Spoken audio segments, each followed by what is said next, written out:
Change is hard. I know that as well as anyone knows that. But people's lack of ability to make this change as an outdoor educator drives me crazy.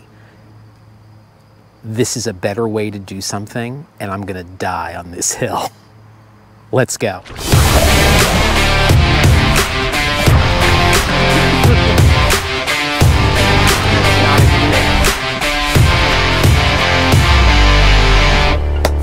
Welcome back, everyone. It is good to see you all. So yes, as I said, I know how hard change can be. Every year I do a video and I choose a word for the year. And this year's word was flow, because I just had to go with the flow, because I had a lot of things in my life that was uncertain, where I was working, where I was living, things like that. Pretty big things. And so I totally get how hard change can be, but this is something that I see all the time in the outdoors, and it drives me crazy because I know that there is a better way. Before I talk about that, I want to talk about some other things that are changing around here. In the coming weeks, I will be testing out a new dry bag that is a very small company, was nice enough to send me a bunch of bags. I'm going to test them out on a trip that I'm going to do in a week and a half. The other is, hold on to your hats, I'm testing out a different paddle, and it is a very long story as how this transpired, but I'm going to do a trip with paddles not made by Werner. So if that is of interest to you, do me a favor, hit like, hit subscribe. And now let's talk about this mistake that I think people are making. And for some reason, I can't get people to grab onto this one. But as I said, I am going to die on this hill. This is a better way. And the thing is this: if you're using Ziplocs for food storage in the backcountry, you are making a huge mistake. Okay, so that's the premise. I've done videos about this before. I did a shorts video. I think I did a video a long time ago that almost no one watched. This seems like stupid, boring topic, but it is a game changer if I could just convince people to give it a shot. What brings it up now for me is I was watching the Jim Baird videos about the Heart River in the Yukon. If you're not familiar with Jim Baird, he's a YouTuber. He is probably the most solid outdoors person I know. He's a canoeist. He does a lot of things that I don't do. He hunts, he fishes, which I think is great. I don't do those things. We sort of live in very different worlds. He is super good at what he does. He breaks a lot of rules. I see him wearing cotton t-shirts. I'd like him to wear a PFD or a dry suit a little bit more often for the very remote stuff that he does. But I have a lot of respect for this guy. I don't know him. I've never met him. I've never interacted with him. Ton of respect for this guy. Check out his videos. They are sensational. I recently saw that he's using Ziplocs for food storage. And this is a man that can eat and cooks good food in the backcountry. And it's crazy. Ziplocs make no sense. Okay, so why don't they make sense? The first and most obvious for me is that the seals fail exactly when you don't want them to. I've had Ziplocs fail at the seal repeatedly when they're in a backpack or in a boat or in a dry bag and they get squeezed. If there's really any air trapped in that bag, when you squeeze them, the seal will pop open. Sometimes just a little, but a little can be enough. So that for me is the biggest problem. The other big problem is that because of that seal and the way that seal is designed, it takes up a lot of space, which makes them hard to pack. Another thing about them that I don't like is that for me, where I tend to paddle in cold, wet places, fingers are frequently cold while you're making dinner, and those seals can be really hard to operate with cold fingers.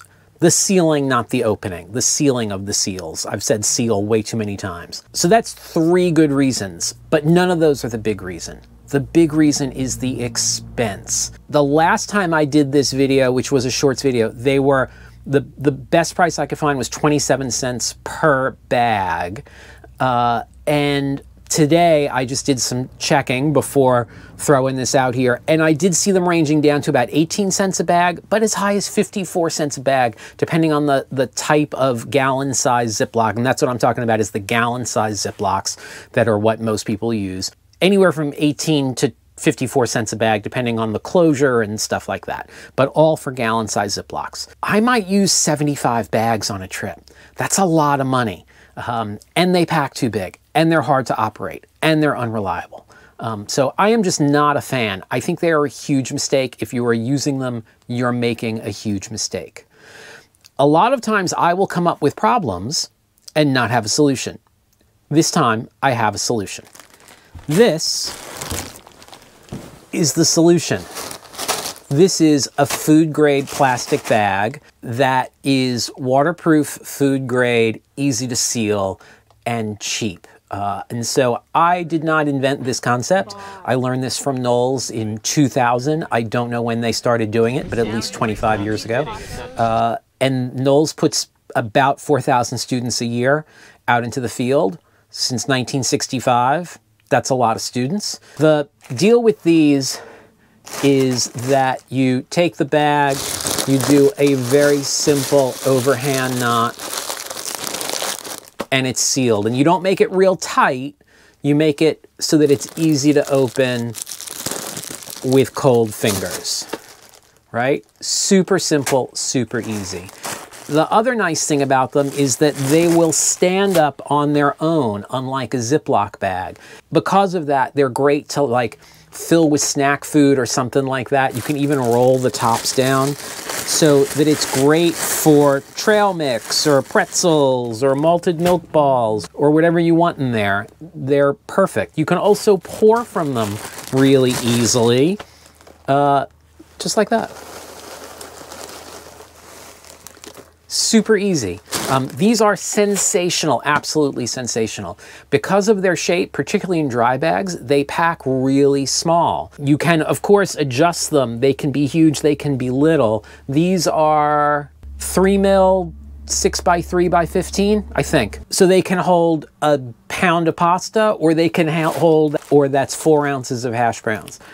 I use these for everything, for all of my foodstuffs. I will occasionally even throw things like batteries or a book or something. If it's going to be really rainy, I'll throw that inside of a dry bag, because sometimes you get condensation inside of a dry bag. So they pack small. They seal easy, even with cold fingers. They weigh almost nothing. But here is the kicker. They cost 3 cents a piece, down from, what did I say, 18 to 54 cents a piece.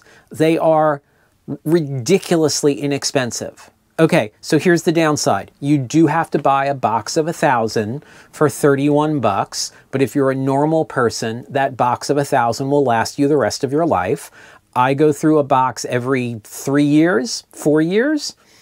And in fairness, I give away a bunch of these bags in hopes of convincing people that this is the way to go. Okay, so that's what I think is a very simple change that a lot of people can make that will make their lives significantly better. And as I said, Knowles has been running with bags like this forever. I've been running with bags like this forever. It is really a much better way to go. Any trip that I do, I'm using bags like these. I years ago posted this concept to Reddit, and one of the first people was like, nope, I'll stick with my Ziploc because I can't believe that that knot is waterproof. So check this out. It is completely waterproof. Not that you would ever do this, but these bags are completely waterproof. As I said in the beginning, I've got a lot going on in the next month, really. Testing out new paddles, testing out new dry bags. I'm doing 2 trips out on the coast, which I am super excited about and are long overdue. So hit like, hit subscribe. You can buy me a coffee on Coffee. Most of my books are now available in the coffee shop in digital form. If you want them in paperback, you can go to Amazon, but in digital form, where they're less expensive, you can grab them there, and there are links to all of that below.